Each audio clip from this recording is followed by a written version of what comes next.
soif d'entendre la parole de Dieu? Amen. Oh, je ne vous sens pas. Vous êtes fatigué? Non. Donnez-moi envie de prêcher. Amen. Vous savez, hein, le message ne dépend pas que du prédicateur. Il dépend aussi du peuple. Est-ce que je sais? Amen. Vous savez, lorsque les agriculteurs veulent semer, qu'est-ce qu'ils font? Ils vont labourer quoi? La terre. Il peut bien être un bon semeur, mais si la terre c'est une terre morte, il n'y aura pas de fruits. Raison pour laquelle souvent les agriculteurs, qu'est-ce qu'ils font? Ils vont labourer la terre pour enterrer les mauvaises herbes, pour que la terre soit pas préparée. Et le rôle du Saint-Esprit avant d'écouter la parole de Dieu, il vient labourer quoi? Il vient labourer nos cœurs afin que nous puissions quoi? Recevoir la sémence qu'il a pour toi aujourd'hui. Mais tout dépend de toi. Moi, je peux prêcher avec le feu, mais si tu es fâché, tu ne vas rien recevoir. Si tu es attristé, tu ne vas rien recevoir. Si tu penses au fou, Mohamed, tout ce que tu as laissé à la maison, tu ne vas rien recevoir. Mais si tu ouvres ton cœur à Jésus ce matin, j'ose croire que quelqu'un sortira avec un plus ce matin. Je ne vous sens pas. Quelqu'un sortira avec un plus ce matin. Est-ce que tu es là? Ouvre tout ça, ouvre ton cœur, pour que Jésus-Christ puisse mettre sa sémence dans ton cœur ce matin. Amen. Donc ce matin, c'est un message évangélique. Donc ça ne sera pas des bams. On a l'habitude de nous voir des fois on est dur. Mais ici, c'est une bonne nouvelle. Amen. Voilà pourquoi j'aime cet équilibre avec Dieu. Il y aura des jours où on va te gifler, que la parole sera un peu dure. Mais il y aura des jours là où Dieu vient te consoler. Il y aura des jours là où Dieu quoi? Vient te fortifier. Et ce matin, c'est pour fortifier quelqu'un. Qui veut être fortifié? Amen. On a besoin, on n'est pas des robots. On a des tribulations, nous avons des problèmes. Mais parfois, on a besoin que papa nous dise, malgré ce que tu traverses, je t'aime. Malgré le péché que tu vis, je vais te pardonner. Nous avons besoin de voir aussi cet aspect de Dieu. Pas seulement Dieu qui vient avec un bâton. Tu vas en enfer, tu as péché. Oui, il le fait. Mais à un moment donné, il te dit, Moïse, calme-toi. Je suis là pour te fortifier. Amen. Donc ce matin, c'est un message évangélique. On va se préparer. Nous allons prendre le livre de Matthieu. Amen. Le livre de Matthieu. Alléluia. Le terme de ce message, c'est « Il est venu pour libérer les captifs ». Amen. Il est venu pour libérer les captifs. Il est venu pour libérer les captifs. Qui? Jésus. Il n'y a que Jésus qui peut le faire. Aucun homme ne peut le faire. Il n'y a que Jésus. Amen. Donc pour cela, nous allons prendre Matthieu, chapitre 17. On va lire un passage que nous connaissons. Sephora, tu es prête? On a trouvé Matthieu 17, verset 14.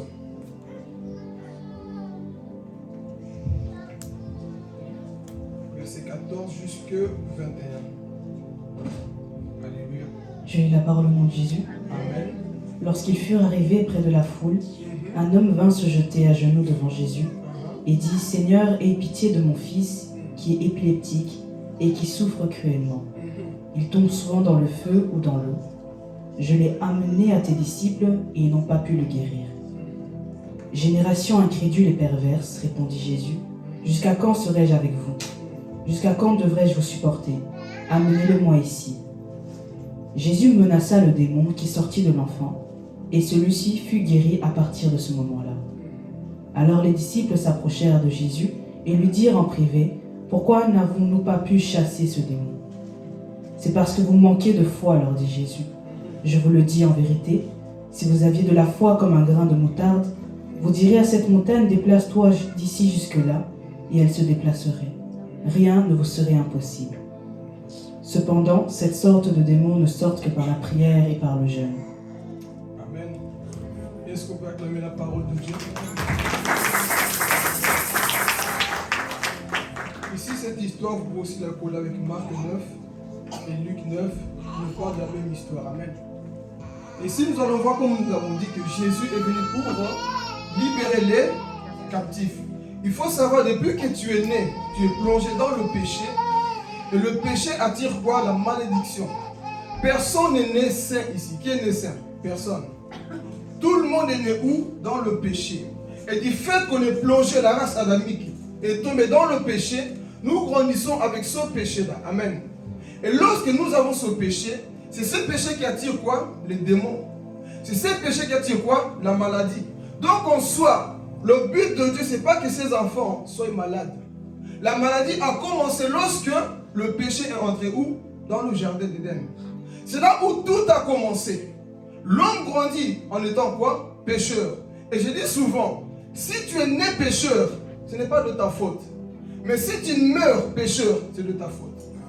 Parce qu'en grandissant, tu auras la connaissance de savoir qu'est-ce qui est quoi? Bien et le mal. Donc si on t'annonce la parole, que tu n'acceptes pas et que tu meurs dans ton péché, ce n'est plus la faute de quelqu'un. C'est la faute de toi-même. Pourquoi? Parce qu'on t'a annoncé la parole de Dieu. Mais c'est toi qui as quoi? Qui as refusé. Donc tout à chacun de nous ici, nous sommes conscients. Nous avons la connaissance du bien et du mal, sauf les enfants. Donc nous savons ce qui est quoi? Mauvais. Maintenant nous allons rentrer dans le message. Mais avant de rentrer, je retourne un peu plus haut. La Bible va nous dire que Jésus avait pris ses 3 disciples. On connaît tous qui sont Pierre, Jacques et Jean. Pierre, Jacques et Jean. Jésus prend ces personnes et monte où? À la montagne. Et il va prendre ses piliers. La Bible dit que lorsque Jésus est monté, il va commencer à prier. Jésus commence à prier et son visage commence à quoi? À changer. Son aspect change. Son visage vient comme quoi? Comme le soleil. Et ses habits deviennent quoi? Toutes blanches. Et les disciples étaient là, waouh!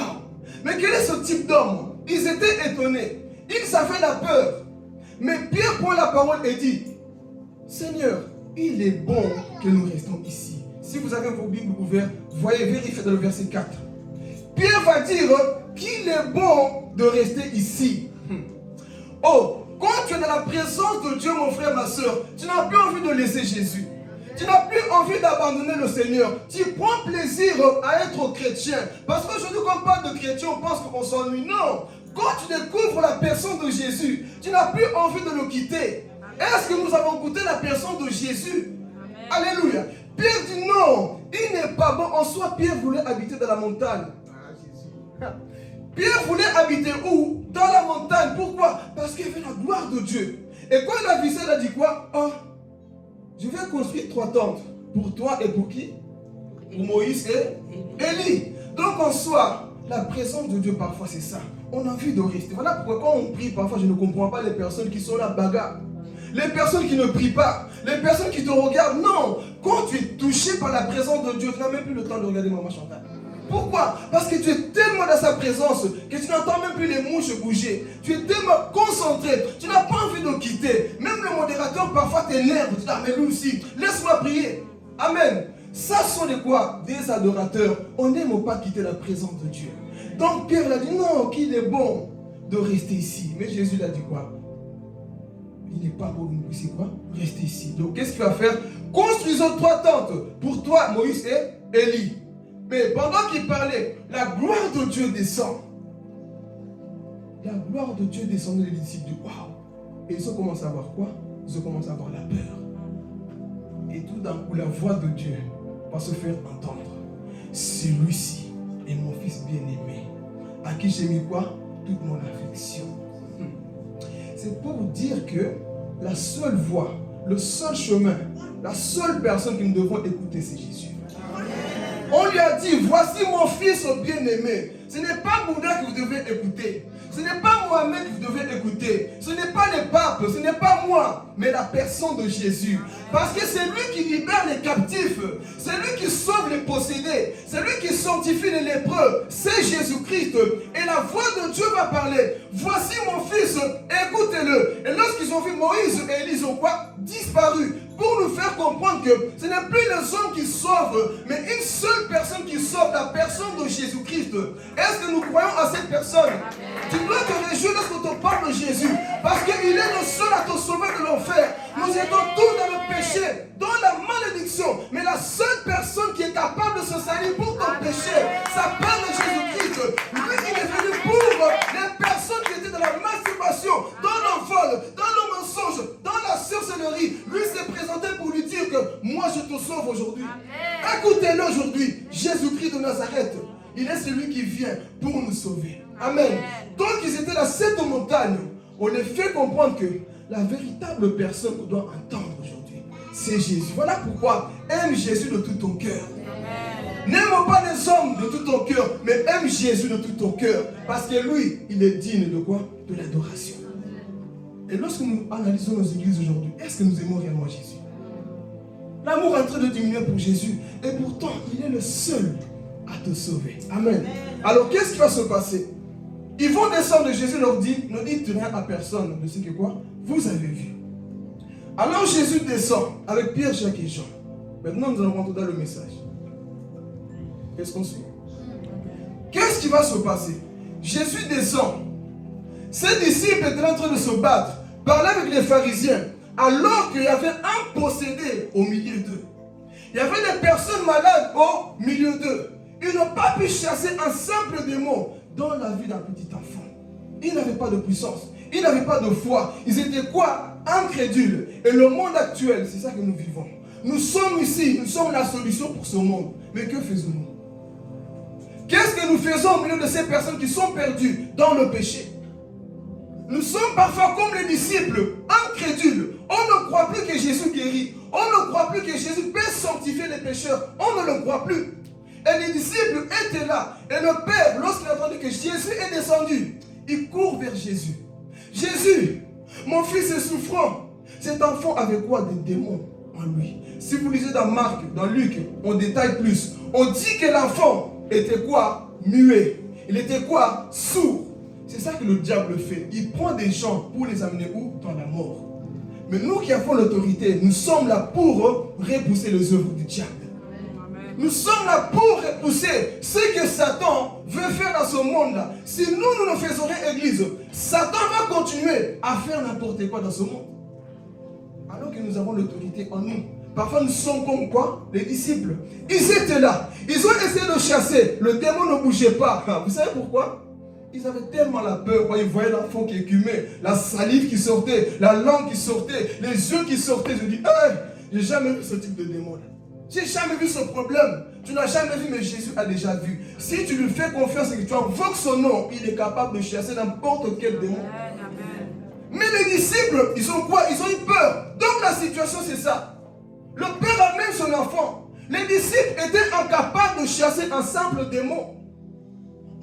Le père a peut-être essayé d'amener son enfant partout. Il a essayé chez les médecins, chez les sacrificateurs. Personne n'a réussi. Même les disciples, des personnes qui se disent chrétiens, n'ont pas réussi à chasser un simple démon. Amen. Est-ce que nous ne sommes pas parfois ce type de personnes? Dieu t'amène une situation, tu es incapable de faire quelque chose. Dieu t'amène quelqu'un, tu es incapable de faire quelque chose. Dieu compte sur toi. Dis à ton voisin, Dieu compte sur toi. Oh. Dieu compte sur chacun de nous parce que nous sommes la solution pour ce monde. Nous sommes de ceux qui doivent amener la solution. Daniel, à ton école, c'est toi qui dois être aussi la solution. Vous qui écoutez, nous sommes la solution pour ce monde d'église. Alléluia. Jésus nous a confié son pouvoir pour aller dépeupler l'enfer, pour chasser les esprits impurs. Parce qu'il y a des personnes qui ne dorment pas la nuit, qui sont possédées, même des personnes qui sont des chrétiens. Alléluia. Il y a des personnes qui sont dans nos églises, il y a des gens qui souffrent dans ce monde. Qu'ils n'en peuvent plus. L'esprit impur aussi les jette quelque part. Peut-être pas dans le feu, mais dans une situation. Le démon le pousse constamment, comme cet enfant-là.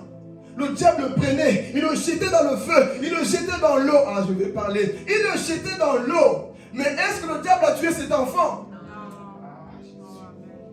Est-ce que le diable a tué cet enfant bien qu'il le jetait dans l'eau? J'ai compris une chose. Le diable peut jouer avec toi. Mais si Dieu t'avait déjà choisi en avance, il ne te tuera pas. Quelqu'un n'a pas compris. Il ne te tuera pas. C'est ça qu'on répète, moi, Papa John. Si Dieu ne permet pas que tu meurs, tu ne mourras pas au nom de Jésus. Donc le problème que tu es en train de traverser ne te tuera pas parce que Dieu te connaissait. Dieu te connaît déjà. Alléluia. Écoute, il suffit de marcher dans la parole. Si le diable joue avec toi, dis bien, il y a un jour là où Jéhovah va se lever. Parce qu'aujourd'hui, peut-être que toutes les situations sont en train de se lever contre ma vie. Mais je connais celui qu'on a dit que mon rédempteur est vivant et il se lèvera le dernier. La maladie peut se lever en premier. Tu auras l'impression que tu meurs comme cet enfant. On te jette dans le feu, dans l'eau. Mais Dieu a une promesse pour toi. Je vais dire à quelqu'un, ne désespère pas parce que Alléluia. Il a une promesse pour toi. Toi, tu penses que tu vas mourir. Je vais dire à quelqu'un, si le diable ne t'a pas tué quand tu étais dans le monde, lorsque tu étais voleur impudique comme moi, il ne t'a pas tué. Maintenant que tu es dans les rabachaka, qui va te toucher comme ça? Maintenant que tu marches dans la crainte de Dieu, qui va te toucher? Voilà pourquoi des fois je dis Ngoao. Non, chrétien qui dit je suis chrétien. Toi, chrétien, tu as peur de la mort. Toi, chrétien, tu as peur des démons. Non, il y a un problème, Église. Nous sommes comme ses disciples. On nous confie des gens. Agissez. Nous sommes tombés dans un sommeil profond, Église.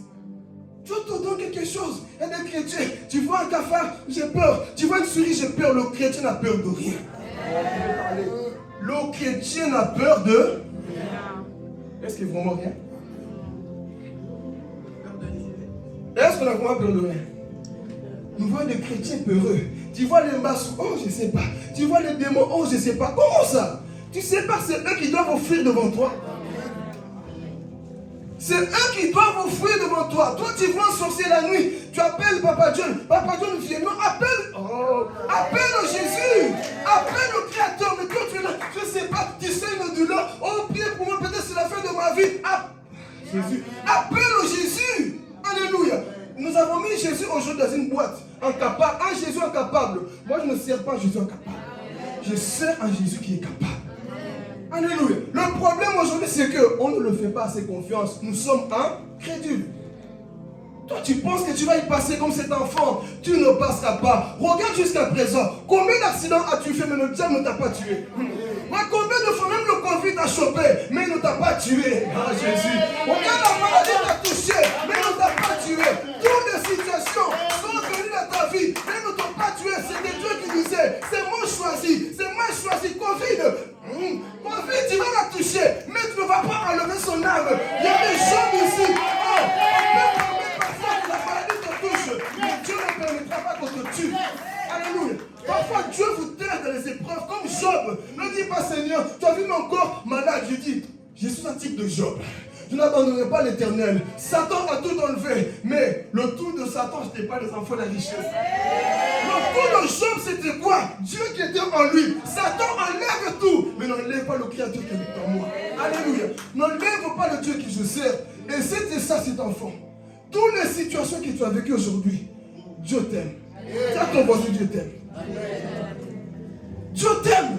Regarde combien de gens, toi tu as juste fait petit accident. Alors que deux ont fait une petite encore plus petite que toi. Et ils sont morts. Mais pourquoi toi tu n'es pas mort? Je me rappelle un jour, je vous répète souvent, place à Lambert. Ce jour-là, je me voyais déjà monter au ciel. Bon, chacun connaît sa relation. Je conduisais une machine. Et la machine perd le contrôle. Devant moi, il y avait des piétons. Et à gauche, il y avait des voitures. Donc je me suis dit, comme si la machine était possédée. J'ai perdu le contrôle, la machine fonce sur les gens. Et moi, je conduisais. Je dis, si je saute, la machine va écraser les gens. Mais si je reste, j'ai un moyen quoi de la guider. Et là, vous savez, j'étais en train de trembler. Je ne savais plus quoi faire. Et la machine fonçait sur les gens. Et puis, je ne sais pas, tout d'un coup, je tourne à gauche. Et quand je tourne à gauche, je vois moi un poteau. Et là, c'est fini. Ciel, viens. Là, je tourne à gauche, je vais quoi? À gauche. Quand Dieu t'a choisi, même sur le long des attaques, quand tu es un choisi de Dieu, tu seras comme cet enfant. Le diable va te jeter dans le feu. Il va te jeter dans l'eau, dans tous les problèmes du monde. Tu seras peut-être l'homme le plus terrible dans cette terre. Mais dis-toi bien une chose, Dieu m'a choisi. Dieu me connaît. Dieu te connaît, Église. Parce que tu pouvais déjà mourir depuis longtemps. Beaucoup sont déjà partis. Mais toi, tu es là parce que Dieu a un projet pour toi. Dieu a un plan pour toi. Alléluia. Papa Dieu, il pouvait déjà partir. Vous l'avez vu, le vieux. Il était là, le Covid. Mais, Covid, tu ne tueras pas mon serviteur parce qu'il doit annoncer ma parole. Qui n'a pas chopé le Covid ici? Peut-être que oui, tu l'as chopé sans le savoir. Mais Dieu dit, tu ne touches pas mon enfant. Tu ne touches pas à cette personne. Oui, tu peux le jeter dans le feu. Jette-le partout là où tu veux. Mais tu ne toucheras pas à ma fille. Tu ne toucheras pas à mon enfant. Église, nous avons une puissance en nous que nous bafouons parfois. Et tu es en train de pleurer, je ne sais pas.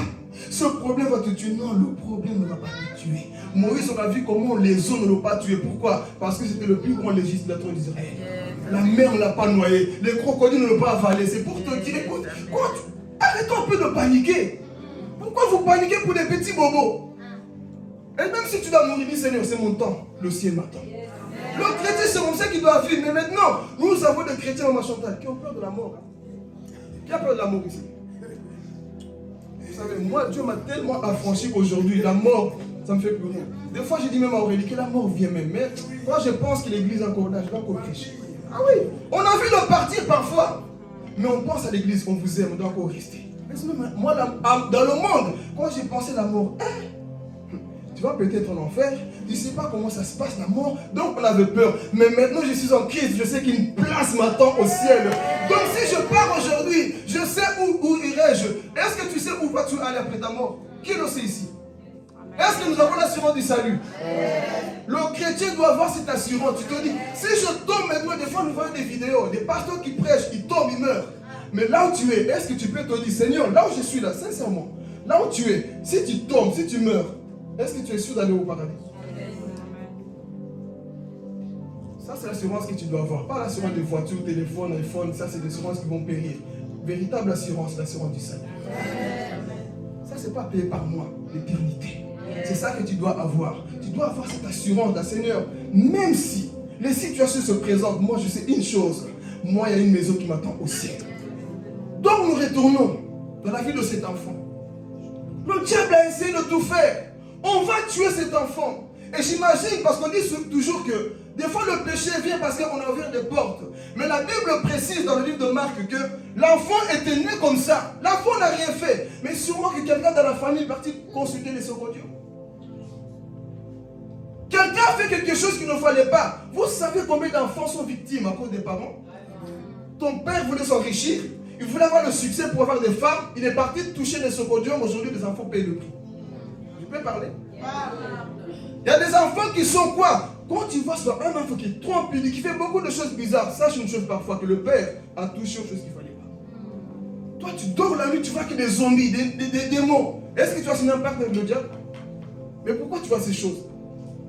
La nuit, on te tremble constamment. Tu vois des choses, des ombres noires, tu as peur. On vient te faire des choses la nuit. Qu'est-ce qui s'est passé? Quelqu'un dans ta famille est parti ouvrir une porte. Et si tu passes pas par Jésus, tu vas continuer. Et la mort peut même arriver. Donc cet enfant était là, tourmenté, souffrir à cause de quelqu'un qui a fait peut-être quelque chose. Les parents ont ouvert des portes. Aujourd'hui, nous avons beaucoup de parents dans notre société. Surtout aujourd'hui, l'homme veut s'enrichir. Alors qu'ils ont dit la véritable richesse, c'est Jésus. Je peux marcher à pied, je n'ai pas de voiture, mais la plus grande richesse, c'est qui? C'est mon Jésus. Mais aujourd'hui, les hommes se battent pour tout. À tel point qu'on oublie parfois l'église. Pourquoi? Parce que travail. Mais le travail va rester, mais Jésus ne restera jamais. Donc, attache-toi plus à Jésus qu'au travail. On ne dit pas, on ne veut pas vous rendre fainéant, mais on veut vous rendre d'abord spirituel. Alléluia. D'abord spirituel. Et c'est ça qui va se passer. Beaucoup à cause des parents qui veulent s'enrichir, qui veulent beaucoup de choses. Les enfants payent le prix. Mais tu dois sortir de cette malédiction. Dis à ton voisin, tu dois sortir. Si tu es déjà sorti, dis je suis sorti. Qui est déjà sorti? Moi, je suis sorti. Il y a beaucoup de gens qui sont sortis. Gloire à Dieu. Amen. Moi, je me rappelle un jour, j'étais assis. Je vois comme une image, c'était comme une vision. Je voyais quitter un cercle. Et ce cercle-là, c'était quoi? La femme. Dieu m'a dit, tu as quitté. Délivrance totale. Pourquoi? Parce que moi, avant, vous connaissez, hein, je me réveillais avec des griffes sur la peau. Toujours paralysé la nuit, comme si j'allais mourir, même. Je ne bougeais plus. C'était quoi les cercles, les liens de la famille? Mais Dieu m'a sorti de là. Je pouvais prêcher avec liberté. Amen. Amen. Et cet enfant, ce n'était pas le cas. Il faisait partout. Et le père a tout essayé. J'ai amené par là. Alors il s'est dit, bon, je connais une église. Je connais un chrétien. Je connais une chrétienne. Peut-être qu'il va avoir la solution. Le diable est fâché.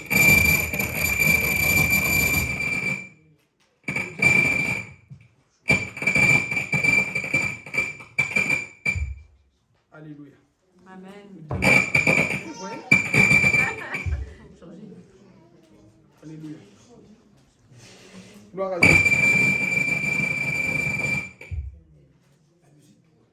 Tu peux laisser la musique. Ça va, vous êtes toujours là? Vous savez qu'on parle des choses spirituelles, ça, hein? Vous savez bien. Bon, retournons. De quoi est-ce que je parle? Vous voyez déjà comment il est? Non, je sais. Ouais, donc cet enfant, le père a cherché la solution partout. Mais le père n'a pas trouvé de solution. Combien de nous avons essayé la solution? On n'a pas trouvé. Tu es parti pleurer chez un homme qui ne t'a pas consolé, qui ne t'a pas aidé. Combien de fois tu as versé des larmes? Tu pensais qu'il allait te consoler. Ça n'a pas marché. Tu as dit, maintenant aujourd'hui je change. Maintenant c'est voilà, je ne mange plus du porc. Je me convertis là-bas. Ça n'a pas marché. Tu vas bouddhiste, tu vas commencer à te concentrer là-bas pour écouter la voix. Ça n'a pas marché. Tu fais toutes les religions, ça n'a pas marché. Mais quelqu'un te dit, Jésus est descendu de la montagne. Jésus est descendu. Pourquoi Jésus est monté? Il y a des démons qui ne partent que par les jeûnes et les prières. Il y a des démons qui vont partir que lorsque tu vas te concentrer, lorsque tu vas monter à la montagne. Et Jésus descend. Parce que Jésus savait déjà que je vais avoir affaire avec un démon. Donc je ne le fais pas comme ça. Toi, tu veux chasser un démon, tu es constamment sur le téléphone. Tu veux chasser un démon, tu es constamment. Il a fait quoi sur moi? Il a dit quoi sur moi? On va te smatcher. Il faut sortir dans la présence de Dieu. Toi, tu veux. On va t'amener à posséder ici. Tu vas faire quoi? Tu vas filmer? Filme pas. Tu commences à déclarer. Tu chasses au nom de Jésus. Aujourd'hui, nous avons beaucoup de chrétiens qui sont en manque de puissance. Pourquoi? Parce que trop de téléphones. Ah, tu as vu l'histoire de Cardi B? Tu as vu l'histoire de Cristiano Ronaldo? Non, vois d'abord le ciel. Comme Pierre, on n'a pas envie de rester, on n'a pas envie de descendre, on a envie de rester avec toi. Église, nous avons besoin de cette présence-là. Amen. Donc le Père a essayé chez Andrea, ça n'a pas marché. Chez Philippe, ça n'a pas marché. Ah, si eux qui sont des chrétiens n'arrivent pas, je suis désespéré. Si eux qui prient Jésus, qui chantent, ils sont transpirés aujourd'hui, ils n'ont pas pu chasser un démon. Mon histoire, c'est fini, hein. Alors, la Bible dit quoi? Jésus descend. Le Père, lorsqu'il a vu Jésus, il a senti que lui, là, c'est mon sauveur. Lui, là, c'est lui qui apporte la solution. C'est lui qui va libérer qui? Mon fils. Et le Père court vers Jésus et se met à genoux. Et il commence à dire, Seigneur, aie compassion, aie pitié de moi. Mon enfant ici est souffrant. Il est né comme ça. Jamais chez tes disciples, ils sont capables. Il n'a pas pu faire quelque chose. Mon enfant qui est en train de mourir, Seigneur, fais quelque chose, je t'en supplie. Jésus se met en colère contre les disciples. Selon vous, pourquoi Jésus s'est mis en colère? Parce qu'il les avait donné la puissance. Il les avait déjà donné la puissance, l'autorité de chasser des démons. Si Jésus se met en colère, c'est parce qu'ils avaient la capacité de le faire, mais ils ne l'ont pas fait. Ils n'ont pas pu chasser un simple démon. Mais le Père a dit, vous là, restez à côté. Moi, je vois Jésus. Et Jésus se met en colère. Mais vous là, race incrédule, jusque quand serai-je avec vous? Donc on a quoi? Vous avez la parole, un simple démon, un simple problème. Vous n'arrivez pas. Qu'est-ce qui se passe avec vous, Église? Dieu nous amène parfois les gens qui sont mal. Qu'est-ce que vous faites, Église? Parfois Dieu est en colère contre nous parce qu'il nous connaît, il nous a donné la confiance. Mais qu'est-ce que nous faisons? Nous sommes parfois comme les disciples, race incrédule. On a peur. Tu as vu comment le démon... C'est ça le problème. Tu as vu comment la langue est sortie? Il y a des chrétiens comme ça. Si quelqu'un tombe ici, là, il va fouiller. Parce qu'il n'a jamais vu ça. Quelqu'un commence à rouler la langue, sort là. Je vais te tuer. Sors, je ne sors pas. Tu me connais. Tu vois ça, tu vas fouiller là. Peut-être que les disciples, c'était ça. Ils n'ont jamais vu ça. Bon, Jonathan, c'est mon modèle. Jonathan tombe ici là. Tu vois Jonathan commence à se déshabiller. Vous allez voir, tout le monde va fouiller. Je vais vous tuer. Je ne sors pas. Moi, je suis le secondaire de Jonathan. Tu n'as jamais vu ça, tu vas fuir. Tu vas appeler Jésus.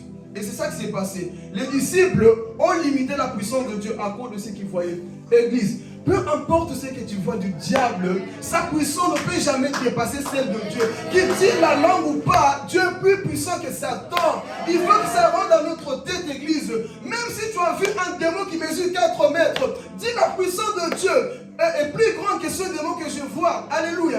J'ai fait un rêve, j'ai vu un démon. Wow, si tu vois sa taille, Goliath n'est rien face à David. Amen. Goliath n'est rien face à David. Parce que la Bible dit quoi dans 1 Jean chapitre 4 verset 4? C'est lui qui habite en moi. Est-ce que nous sommes conscients de ça? C'est lui qui est en moi plus fort que le second Dieu qui se tient devant moi. C'est lui qui habite en moi est plus fort que le démon qui me résiste ici. Amen. Donc ici on voit Jésus. Il s'est mis en colère contre les disciples qui avaient peur de la situation. Aujourd'hui, c'est ça que nous voyons. Toi, quand tu vois quelqu'un qui a un peu mal de tête, là, tu vas prier. Seigneur, au nom de Jésus, guéris ce mal de tête. Mais si Dieu t'amène quelqu'un qui est comme se posséder, tu vas faire quoi? C'est ça l'église, on choisit là, on veut agir. Non, comme Carla, c'est mal de tête, au nom de Jésus, tu es guéri, Carla, c'est bien. Mais Dieu va t'amener à posséder comme celui de Gadara des chaînes. Qu'est-ce que tu vas faire? Église, nous sommes la seule espoir pour l'humanité. Le monde compte sur nous. On t'envoie des cas comme ça, tu vas faire quoi? Tu es dans ta maison, quelqu'un vient, il tombe. avec les démons, tu vas faire quoi? Tu vas appeler Papa John? Tu vas m'appeler?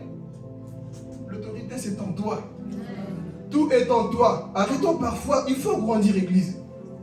Nous devons grandir parce que nous avons la... Dis à ton voisin, nous avons la chose. Nous avons la chose en nous. Mais le problème, c'est qu'on est trop incrédule. Non, mais je ne peux pas. Tu as vu le problème de Wendy? Tu as vu le problème d'Antel? Je ne peux pas. Nous pouvons tout en Jésus-Christ. Quand tu lui fais confiance, on précise bien, quand tu lui fais confiance, que tu marches selon sa parole en Église, qui va te résister? Dis à ton voisin, qui va te résister? Si tu marches selon la parole de Dieu, qui va te résister? Personne. On ne peut que te résister quand tu caches des péchés en toi. Mais si tu es libre, tu sais comment tu marches avec Dieu, c'est toi qui feras taire le diable qui se tient en toi. Et c'est ça qui va se passer. Jésus se met en colère. Jusque quand? Si c'était moi et Papa John, vous voyez, vous êtes dur avec nous, hein? Mais Jésus les a traités d'incrédules. Jusque quand? Et il pouvait dire, Seigneur, c'est même pas pour 3 ans, c'est 2 ans et demi, tu n'es pas encore mort, toi tu penses qu'on est qui? Non. Il y a des bases que vous devez déjà monter dans le temps là où vous êtes. Il y a des choses que vous devez déjà quoi? Accomplir. Mais vous êtes là constamment à dépendre des autres. Non. Agissez maintenant là. Non, c'est tu as vu sa situation. La situation de quelqu'un, Dieu peut la changer. Oh. Mais toi, tu vas juger quelqu'un comme ses disciples. Non. Il a tellement péché que moi là, je suis incrédule. Si je vais parler aussi. Il a tellement fait des choses que moi je ne crois plus en son changement. Je vais dire à quelqu'un, quel que soit le péché d'une personne, dis-toi bien, tant que la personne vit, Dieu est capable de changer cette personne. Dieu est capable de changer cette personne. Ne dis pas oui, je t'ai vu, tu as péché, tu m'as vu. Je vais parler. Tu m'as vu pécher, mais tu ne m'as pas vu quand je me suis repenti dans ma chambre. Un jour, je me rappelle qu'il y avait cette histoire. Il y avait une prophétesse, elle avait péché. Il y avait une soeur de l'église qui a vu. Ah, la prophétesse, elle a péché. Elle est partie raconter à toute l'église. Je vis la prophétesse, elle a péché. Et lorsque le lendemain, elle est venue au culte, elle a vu la prophétesse chanter. L'onction descendait. Elle prophétisait. Et elle était là, comment Dieu peut utiliser des pécheurs comme ça? La voix de Dieu lui dit, tu as vu ma servante pécher, mais tu ne l'as pas vu quand elle est rentrée dans sa chambre. Quand c'est repenti. Donc on vit mon péché, mais ils n'ont pas vu quand tu t'es repenti.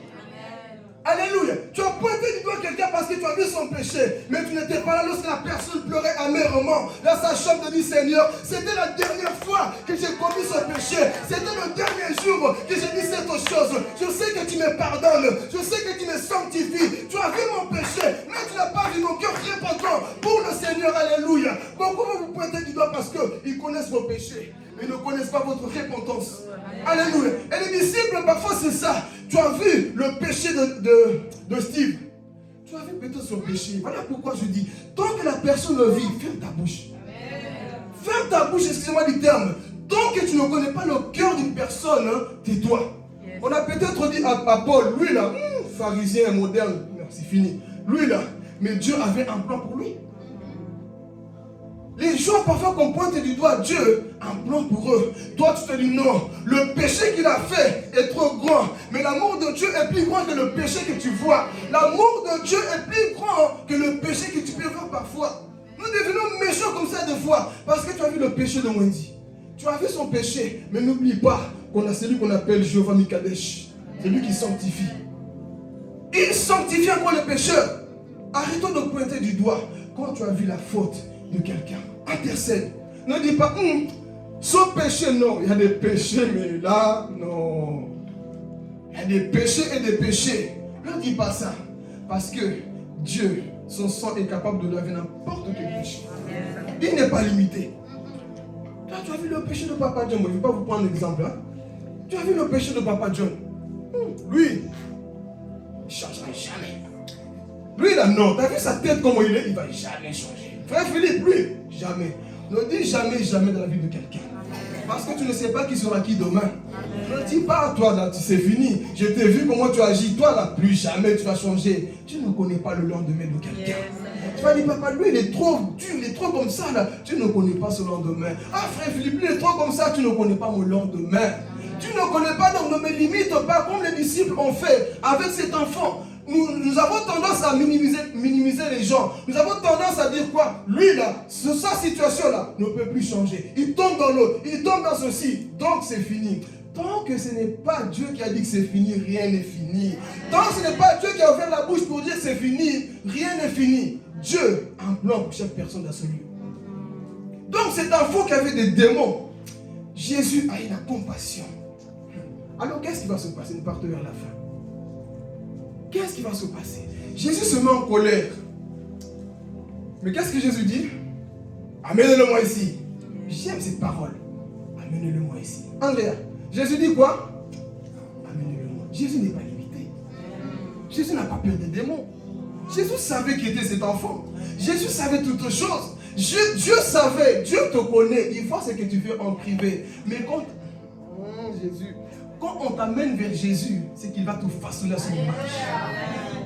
Quand on t'amène vers Jésus, c'est qu'il va faire quelque chose dans ta vie. Tu es peut-être venu ici parce que Jésus a dit, amène-le-moi.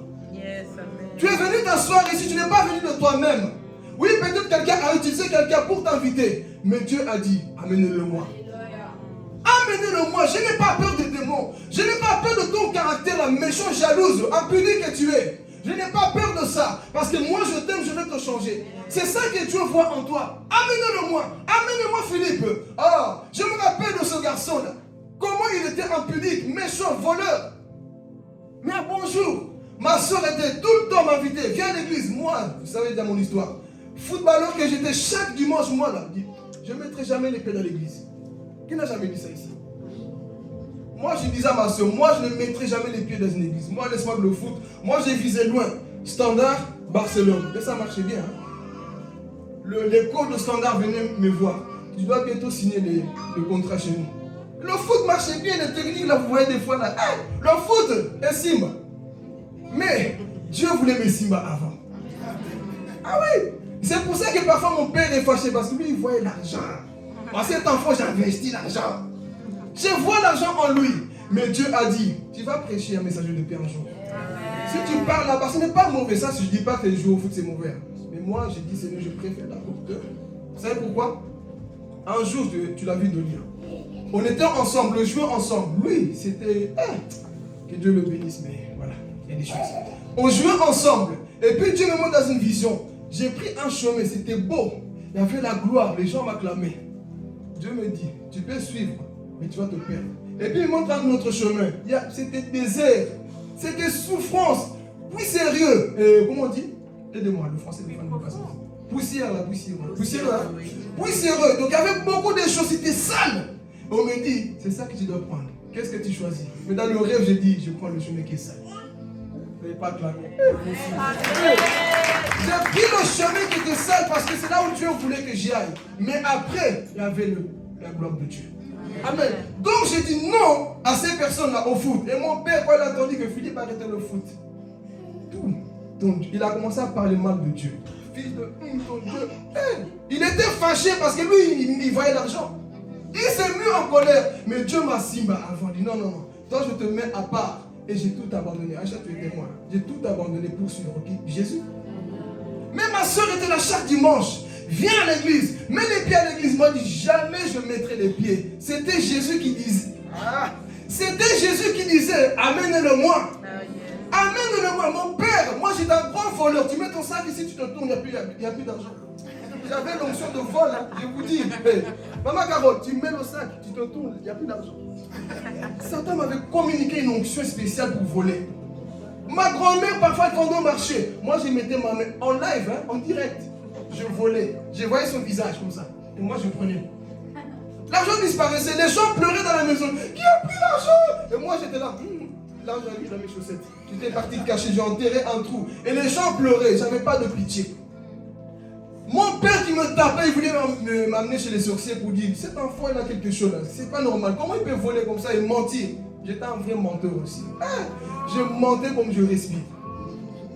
Tu sais que c'est toi, mais tu mens. Tu sais que c'est toi, mais tu mens. Mon père pouvait me taper, me piquer des coups de pied, des casseroles. Mais mensonge sur mensonge. Il n'a pas pu me changer. Et un jour, il m'a amené chez les psys aussi. Cet enfant-là, je suis parti le chercher au bled. Je ne sais pas qu'est-ce qu'on a fait, mais il est fou. Il est fou. Quelque chose ne va pas dans sa tête. Il est parti me ramener chez les psys. Et moi aussi, je savais que ce n'était pas fou. J'ai pris le psy pour fou.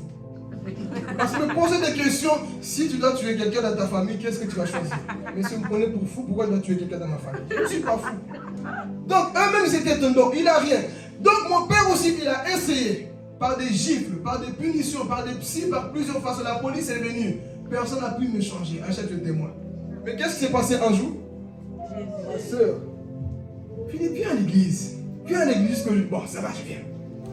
J'étais touché, j'avais mes tresses à l'époque qui arrivaient jusqu'ici là. Le pasteur il prêchait, j'étais touché. J'ai donné ma vie à Jésus. Je me suis converti. Mais c'était Jésus qui disait, amène-moi Gomez. Amène-moi cet enfant. Moi je sais. Oui, moi je veux le toucher de mon amour. Je veux le toucher de mon amour, cela suffit. Parfois on croit que être dur avec les gens ça va les changer. Non, non, non, non. Tous les chicots de mon père ne m'ont pas changé. Mais un simple je t'aime de Jésus a fait que j'abandonne le péché. Un simple je t'aime de Jésus a fait que j'abandonne le péché. Mais combien de personnes aiment le coup par le diable? Tu vas mourir un jour.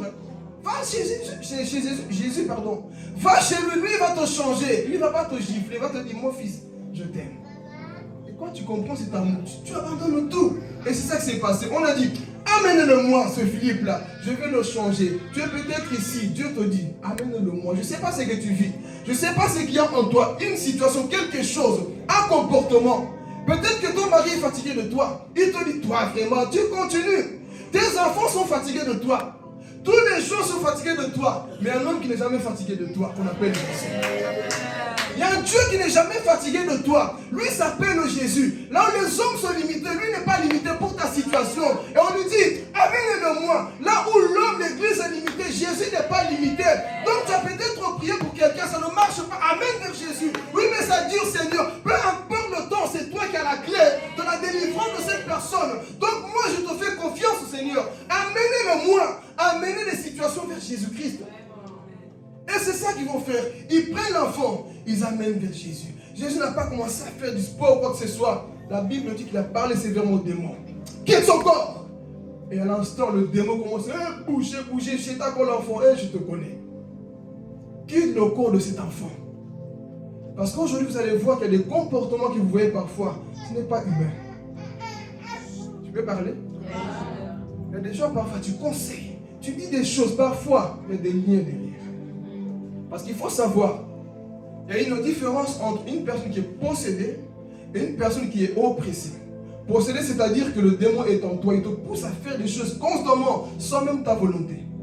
Et être oppressé, c'est quoi? C'est que on te pousse à faire quelque chose. Tu es là, tout d'un coup, une pensée, je vais tuer Maman Chantal. Ça, tu es oppressé. Tu es en train de m'écouter. Il m'énerve avec son français là-bas. Tu es oppressé. Tu es oppressé?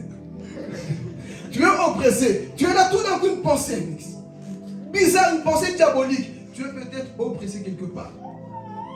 Alors, qu'est-ce qui va se passer? Jésus a vu cet enfant. Il a discerné son problème. Il n'a pas reculé face au diable. Jésus est la seule personne qui n'a jamais perdu un seul combat. Et ne perdra jamais. Jamais, jamais, jamais ne perdra un seul combat. Voilà pourquoi nous chantons puissant guerrier, fort dans le combat. Comment ne pas faire confiance à ce Dieu-là qui n'a jamais perdu un seul combat? Barcelone perd souvent. Standard de Liège perd souvent. Poutine il va perdre souvent. Tous ces gens ils perdent souvent. Mais le ciel avec Jésus, nous ne perdons jamais. Nous ne perdons jamais face à Jésus, face à Satan. Nous sommes plus que vainqueurs avec Jésus. Donc moi je ne tiens pas avec le monde. Moi je suis dans l'équipe de Jésus.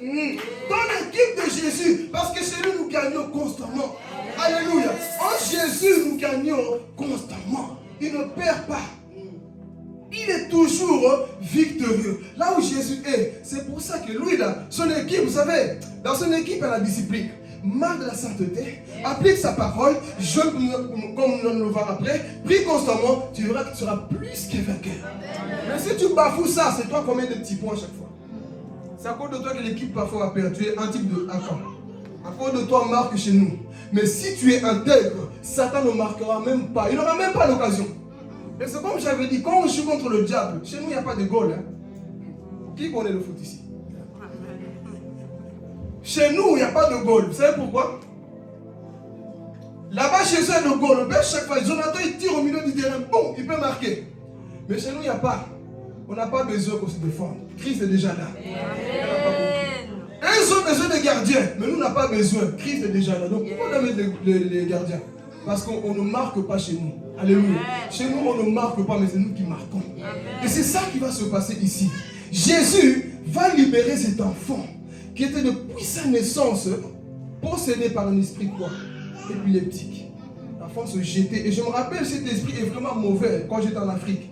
On avait un copain et on marchait. Et tout d'un coup, cet enfant tombe par terre. À cette époque, je n'étais pas encore chrétien, Seigneur. Je me rappelle comment cet enfant tombait par terre. Il a commencé à rouler par terre. Ses yeux devenaient rouges. La salive sortait. Et puis, il était là pendant 5 minutes environ. Il roule. Nous, on regardait, mais on était incapables, c'est comme les disciples. J'étais encore païen. On le voit rouler, et puis il pleure, et puis il revient à lui-même. Qu'est-ce qui s'est passé? Oh, je ne sais plus. On continue la route. C'était comme ça. Ça ne t'énerve pas de voir des gens comme ça. Ça ne t'énerve pas de voir des gens comme ça. Je me rappelle, on marche, 10 minutes après, ça revient. Mais oh, toi aussi, tu nous retardes. 10 minutes après, le démon revient, il le possède, il est là, la fois en train de gesticuler. Et ça fait vraiment peur. Quand tu vois ça, vous savez, la personne, tu ne pouvais pas le toucher. Il était dur, tu ne pouvais pas rouler. Et s'il y avait le feu, la personne partait dans le feu. Le diable ne nous aime pas, église. Le diable n'aime personne. Et cet enfant, c'était aussi la même chose. Il était là constamment possédé. Mais Jésus est venu. Amène-moi cet enfant-là. Jésus commence à parler sévèrement. Esprit impur, quitte son corps. Jésus n'a pas eu peur. Le démon a fait quoi? A quitté. Et l'enfant est tombé par terre. Et dans Luc, Marc, on dit quoi? Les pharisiens pensaient que l'enfant était mort. Ah, vous voyez, Jésus a tué l'enfant. Ça, les pharisiens, moi, ils m'énervent. Hein? Dieu fait le bien, c'est toujours eux pour s'opposer à Jésus.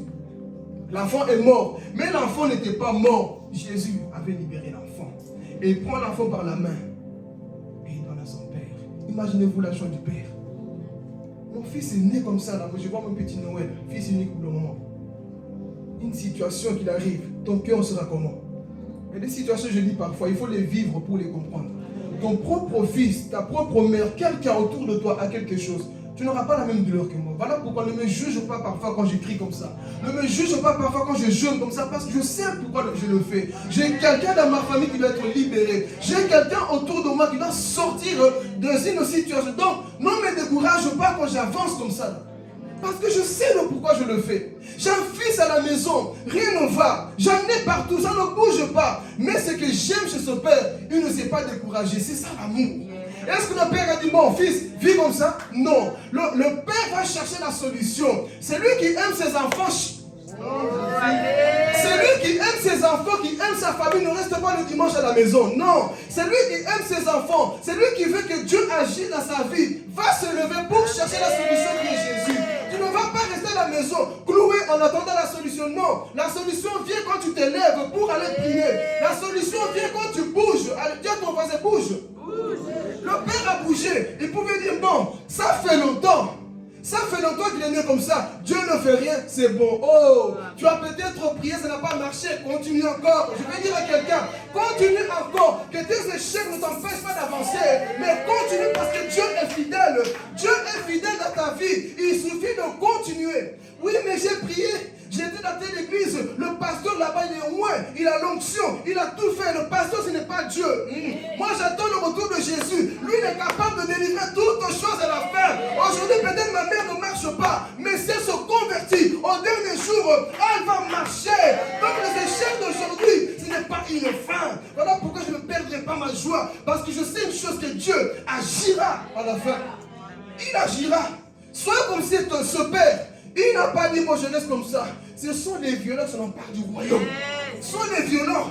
Tu vas te battre de la vie chrétienne. Ça ne marche peut-être pas. Mais tu dis, Seigneur, je sais que tu es Dieu. Toi, tu n'es pas limité. Je sais que lorsqu'on te fait confiance, tu agis toujours. Donc, je vais continuer à chercher la solution. On va te dire, mais tu es stérile. Ça ne marche pas. Je veux continuer à toquer jusqu'à ce que Dieu va m'ouvrir la porte. Alléluia. Tu ne dois pas te décourager. Parfois, tu dois être comme cette femme qui perdait du sang. Tout le monde touchait Jésus. Tout le monde venait à l'église. Peut-être que toi, tu déranges avec tes amis. Je sais pourquoi je dis amen. Je sais pourquoi je dis amen. Tu n'as pas la paire de sang que moi. Tu n'as pas le même problème que moi. Je sais ce que je vis à la maison. Tu ne connais pas ma maison. Tu connais mon visage. Mais tu ne connais pas ma situation. Tu ne connais pas ce que je vis. Laisse-moi crier à Jésus. Laisse-moi crier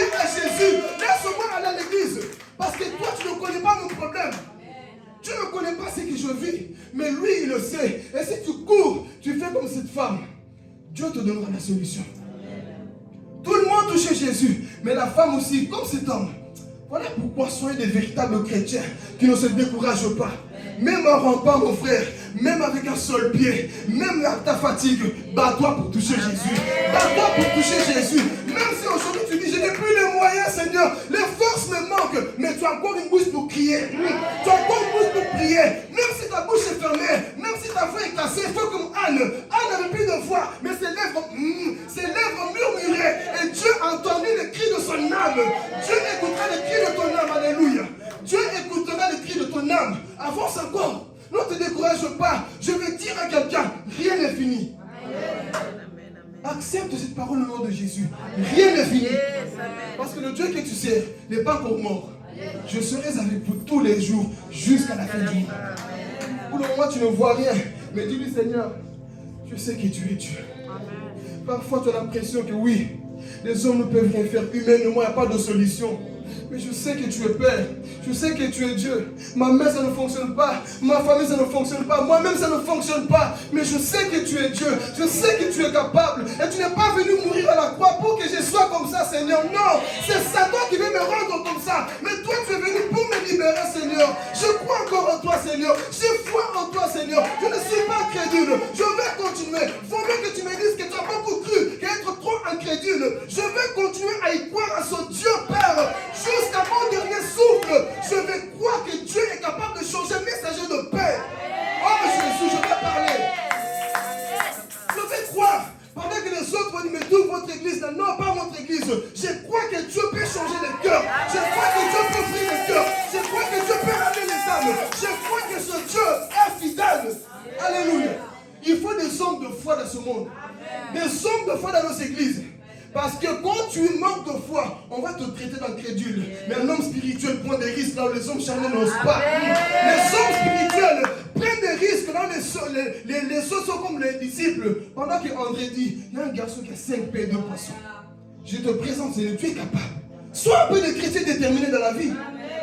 Bouge un peu. Tu vas essayer, oui, pleure. Parfois, il faut pleurer, pleure. Oui, tu pleures, Dieu voit tes larmes. Parce que parfois, tes larmes sont comme des prières en liquide. Oh, c'est des prières en liquide. Il y a des anges qui viennent selon le psaume.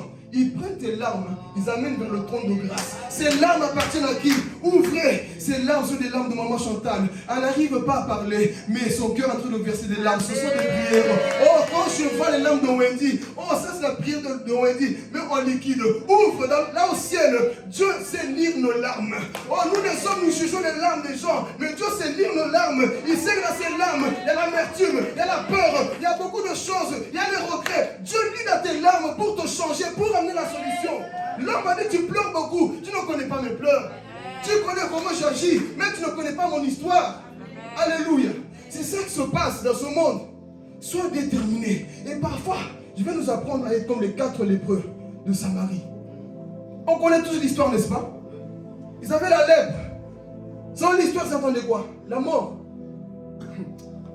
Ils s'attendaient quoi? La mort, n'est-ce pas? Ils ont dit, nous c'est fini.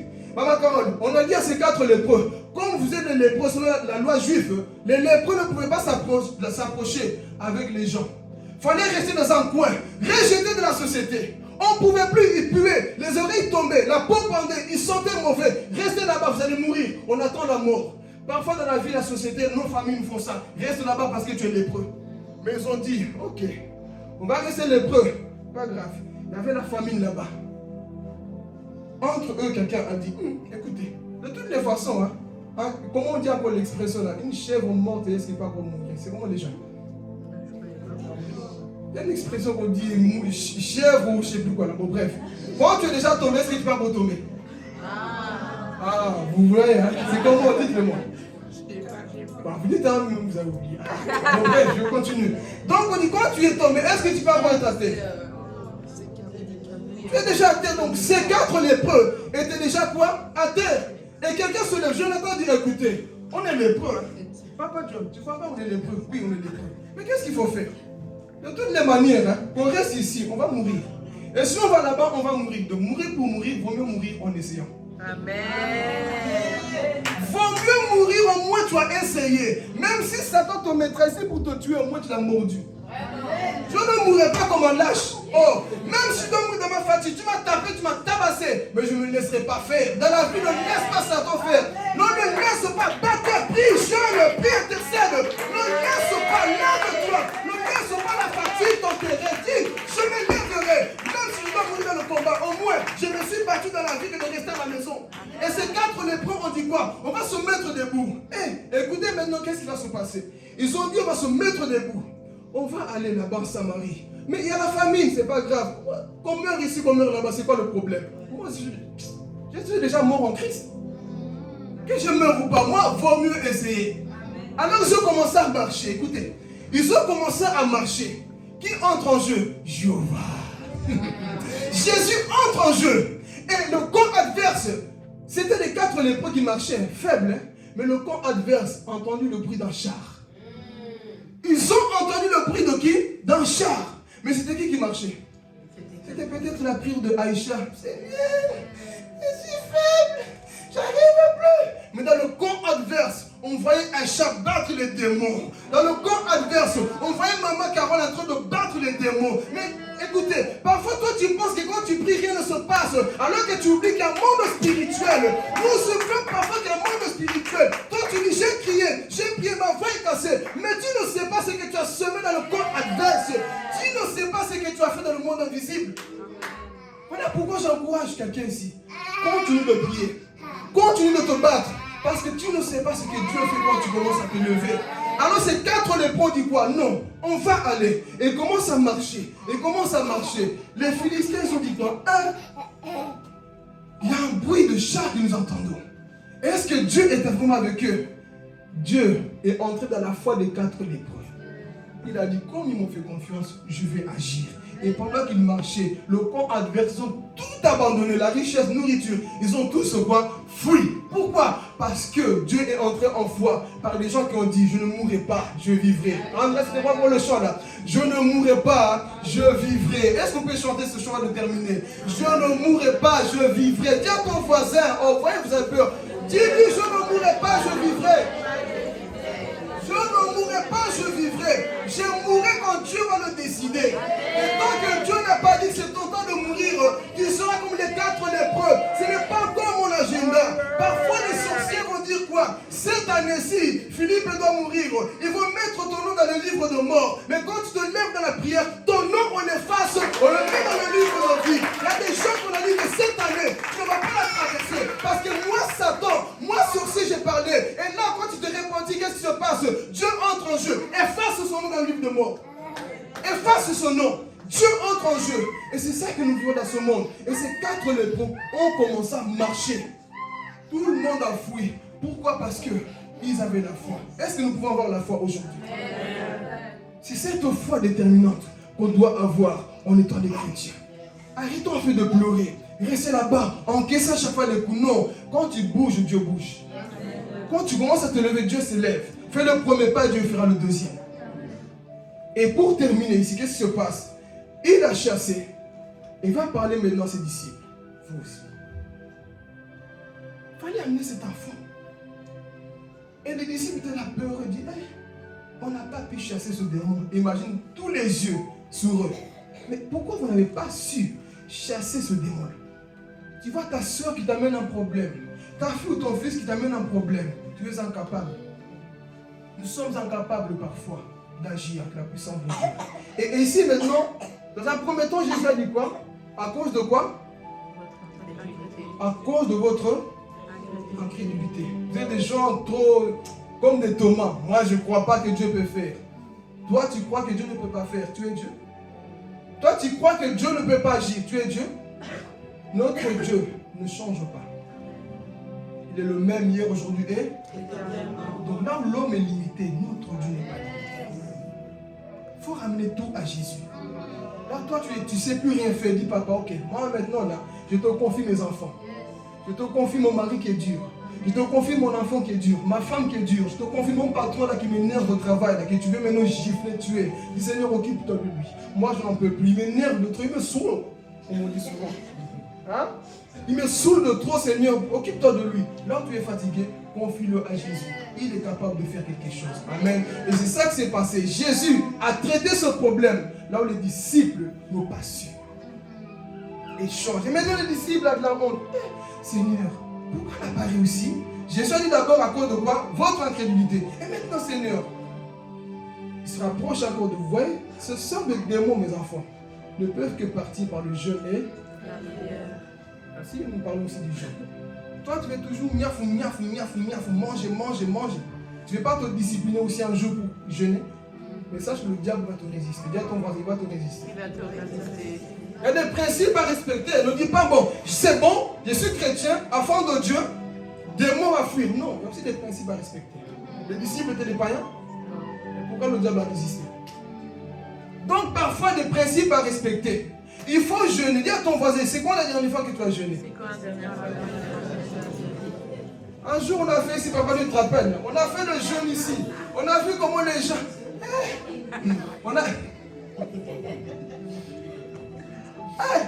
On a vu les gens qui passaient ici pendant la retraite. C'était comme ça. Ils étaient maigres. On devait passer pour commencer à exhorter. Il y en a qui pleuraient, mais parfois c'était même pas l'heure, c'était la fin. Les gens avaient faim, on n'avait pas bu. Priez. Il y en a qui ont dit plus jamais. Plus jamais vous m'enfermez dans une église comme ça sans manger ni boire là-bas. Plus jamais. Si tu ne sais pas le faire, il y a des démons qui vont te résister. Yes, amen. On a vu comment les gens rampaient. Prions, louons. Vous voyez, quand tu manges, tu loues bien. Tu es en fond, tu acclames, on voit que tu as la vitamine D. Tu as tout. Mais quand tu as faim, là, tout change. Seul, ceux qui rentrent en esprit, parfois, on dit la faim. Ah, je veux parler. Parfois, tu es tellement dans l'esprit que tu ne sens plus ton corps. Et c'est dans cette dimension que Dieu veut nous amener, Église. Là où tu t'en fous même de la nourriture, je vous le témoigne souvent quand j'étais célibataire. Maintenant, j'ai beaucoup mangé. Mais quand j'étais célibataire, je mangeais rarement. Des fois, je rentrais du travail, j'allume le four, même ma pizza. J'étais emporté par la prière. Vous savez ce que je faisais? J'éteignais le four. Je continuais ma prière. Pourtant, j'avais faim. J'étais en jeûne. Mais quand Dieu te remplit, ce n'est plus la nourriture qui te domine. Mais aujourd'hui, il y a tacos, il y a tout. Il y a les madesses de maman Chantal, on veut toujours manger. Il y a tout ce qu'on veut là. On a du mal à jeûner. Des fois, tu jeûnes. Hein? Je vais parler aussi. Il y a des personnes qui font un programme. Seigneur, je veux jeûner. Je vais jeûner. Mais quand tu commences ton ventre, on commence bonjour. Tu vas vraiment jeûner. Ou alors d'autres, qu'est-ce qu'ils vont dire? Bon, ceux qui se reconnaissent. Hein? Seigneur, comme moi je ne tiens jamais mes paroles, je vais jeûner au hasard. Je dis parce que si je dis à Dieu, je vais jeûner, Dieu a entendu. Et si j'échoue là, il va savoir que tu vois ta parole. Donc je ne dis rien. Ça, dites-moi, ça ne compte pas. Ça ne compte pas. Ça compte quand tu le... On dit tout ce qui est lié sur la terre et quoi? Alors quand tu ne lis pas ton jeûne au ciel, on ne connaît pas. C'est un régime. Mais oui. Donc il faut dire, Seigneur, cette journée-ci, ça fait quoi? Une journée sans manger, ça fait quoi? Vous voyez comment nous sommes tombés très bas? Une journée sans manger tacos, ça fait quoi? Sans manger yaourt, ça fait quoi? Reste juste comme ça. Mais beaucoup n'arrivent pas. On est dominé par la nourriture. Il faut savoir, il y a des démons qui ne partent pas. Si tu n'as pas une vie de jeûne, le démon va te résister. Il y a des personnes qu'on parle. Je suis malade. Je prends des cachets, des médicaments. Mon médecin m'a dit qu'il faut que je mange constamment. Menteur, oui. Il faut jeûner. Il faut aimer cette vie-là parce qu'elle va te rendre aussi quoi? Efficace dans le combat spirituel. Ah oui. Il va te rendre efficace dans le combat spirituel. Donc si tu ne sais pas jeûner, sache que le diable dira, toi je te connais. Tu es quelqu'un qui mange tout le temps. Donc le diable dira quoi? Lui là, on connaît les chrétiens. Quand je vois Wendy jeûne, hein, Wendy n'est pas dominé par la nourriture. Parfois tu dois être dégoûté de la nourriture. On a déjà vécu ça? Pas encore. Hein? On aime tellement manger, surtout si on est Europe, il y a tout. On aime tellement manger que quand il faut jeûner, tu penses. Ou alors beaucoup jeûnent aussi, vous savez comment? Posez-moi la question. Quand le frigo est vide, fais une bilan. Ah oui? Quand tu sais que pipi, quand tu mets la carte là, c'est pipi, ah, il n'y a rien. Aujourd'hui, je veux bien jeûner. Hein? Tu jeûnes pas parce que tu dois jeûner, c'est parce que ton compte en banque est vide et le frigo est vide. Ça, c'est pas le jeûne. Le vrai jeûne, hein, c'est quand ton frigo est rempli. Que tu as l'argent qui rentre de gauche à droite. Que les gens te bénissent. Papa Dieu te donne 100 €. Jonathan te donne 100 €. Et Dieu te dit jeûne. Ah Seigneur, j'avais des projets de miam. Mais là tu me dis de jeûner. Le vrai jeûne commence par là. Il y a des gens, dès que tu te réveilles, tu penses direct, qu'est-ce que je vais manger? Non, directement. Seigneur, aujourd'hui là, je te consacre cette journée-là pour le jeûne. Est-ce que nous pouvons prendre la décision de jeûner aussi? Ici, on ne fait pas comme dans beaucoup d'églises qu'on fait. On va faire le jeûne d'Esther. Tu n'arrives pas à faire le jeûne de Jonathan, tu veux faire le jeûne d'Esther. On va faire le jeûne de Maman Carole. Oh, fais d'abord ton jeûne à toi, parce que beaucoup veulent faire le jeûne de Daniel. Fais d'abord le jeûne de Cindy. Fais le jeûne de Philippe. Fais d'abord ton jeûne. Si tu as du mal à jeûner, commence par 1 heure. Voilà, 1 heure, c'est beaucoup. Là, je suis gentil. 1 heure. 1 heure, 2 heures, 3 heures, en fur et à mesure. Et ton corps va commencer à s'habituer. Et quand à chaque fois, quand tu arrives à midi, tu manges. À chaque fois, non. Tu dois apprendre parfois à discipliner ce corps-là. Si tu veux aller loin avec le Seigneur. Amen. Donc nous terminons par la prière. Donc on dit quoi? Il y a des démons qui partent par le précision. Le diable ne va pas partir parce que tu as jeûné. Il faut oublier. Les musulmans jeûnent plus que nous. Est-ce qu'on est conscient? Il y a des religions qui jeûnent plus que nous, mais ils seront plus des démons. Jeûner, c'est pas ça qui fait partie du démon. En soi, Dieu veut que tu puisses être attentif à sa voix. Pour qu'il te communique sa pensée du comment tu peux chasser ce démon-là. Le jeûne, c'est ça. Parce que sinon, tout le monde va jeûner. Tu jeûnes, tu sors, tu es puissant. Non, le jeûne ne te rend pas puissant, il faut le noter. Parce que je vois déjà quelqu'un aujourd'hui, je vais jeûner jusque comme Jésus. C'est pas comme ça. Le jeûne, c'est juste pour que tu sois sensible à la voix de Dieu. C'est juste pour ça. Maintenant, il rajoute quoi? Il faut la prière. Il y a des chrétiens qui ne prient plus. Quand je parle de prière maintenant, ce n'est pas constamment tu t'enfermes, non. Une vie de prière. Tu es dans ta voiture, tu pries. Tu es au travail, tu pries. Ta vie, c'est une vie de prière. Et quand tu as cette vie, mon frère, ma soeur, sache que tu es efficace dans le domaine spirituel. Mais toi, tu ne pries pas. Netflix, tu es tellement abonné que même... Hey, tu connais toutes les séries. On ne dit pas que c'est mauvais, mais à un moment donné, mets stop. Dis Seigneur, là, c'est le temps de prière. Respecte ton temps de prière. Respecte cette intimité que tu as. Pourquoi? Parce que, imagine, combien de temps tu passes avec le téléphone? Ouvrez votre téléphone. Vois combien d'heures tu passes avec. Et Dieu te dit, t'as vu? 8 heures du temps sur le téléphone. Et dans ma parole, combien de temps? 5 minutes. Dans la prière, combien de temps? 10 minutes. Et tu veux chasser un démon? Tika. Laisse tomber. Tu dois avoir une vie de prière, église. Et c'est à ça que Dieu nous appelle. Le monde est en train de souffrir. Beaucoup sont captifs. Dieu veut libérer ces personnes au travers de toi. Mais tu dois avoir une vie de prière. Tu dois avoir une vie de consécration qui prie constamment pour les gens. C'est comme que tu as prié même pour ta famille. Tu dis Seigneur, révèle-moi parce que Dieu parle. Révèle-moi pour cette situation. Pour ma soeur, pour ma famille, pour telle personne, Seigneur, dis-moi quelque chose, parce que la prière, c'est un dialogue. Tu parles à Dieu et Dieu te répond. Mais beaucoup ne prient plus. Alors que Jésus dit quoi? Il y a des démons qui partent par le jeûne et la prière, Dieu va te communiquer les outils parfois qu'il faut pour aller combattre le diable. Un jour, un homme de Dieu avait prié pour quelqu'un qui était mort. Ça n'a pas marché. Il dit dans sa foi, et lui, il était déterminé que le mort va ressusciter. Il est parti prier, ça n'a pas marché. Il est retourné prier. Il dit Seigneur, mais pourquoi ça n'a pas marché? J'ai senti la puissance. Dieu lui dit, tu dois plus te consacrer. Et il a fait. Le lendemain, il est retourné. La personne est revenue quoi? À la vie. Pourquoi? Dieu parfois nous appelle à payer le prix. Là où beaucoup n'osent pas payer le prix. Est-ce que nous sommes prêts à payer le prix? Amen. Est-ce que nous sommes prêts, Église, à payer le prix? C'est bien beau de voir le résultat. Dieu guérit, il te reçoit, ok. Mais il y a un prix à payer aussi. Il y a un prix à payer dans la prière. Prends la décision. Cette semaine, si tu ne priais pas beaucoup, cette semaine, prie beaucoup. Si ton téléphone avait plus de place, il faut que la Bible prenne plus de place. Il faut que la prière prenne plus de place. Et tu verras, je vous assure, tu vas avancer avec le Seigneur. Il n'y a pas 10 000 secrets avec Dieu. Médite que ce livre ne s'éloigne pas de prier sans cesse. Sans cesse. Où est le secret? Et si nous ne faisons pas ces choses, notre vie spirituelle sera quoi? Faible. Amen. Donc nous terminons. Jésus a fait quoi? Il a chassé, l'enfant est revenu et l'histoire était quoi? Close. On voit Jésus qui a triomphé, des démons chassés.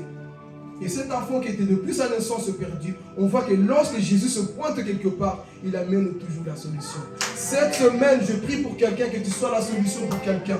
Je prie que tu sois la solution pour quelqu'un. Oh, vous voyez l'incrédulité commence? Que tu sois la solution pour quelqu'un. Tu seras peut-être au travail, là où Dieu va t'envoyer. Ce message n'a pas été prêché en vain, mais c'est pour que tu sois la réponse de quelqu'un. C'est pour que Dieu puisse t'utiliser. Est-ce que nous sommes prêts pour cela?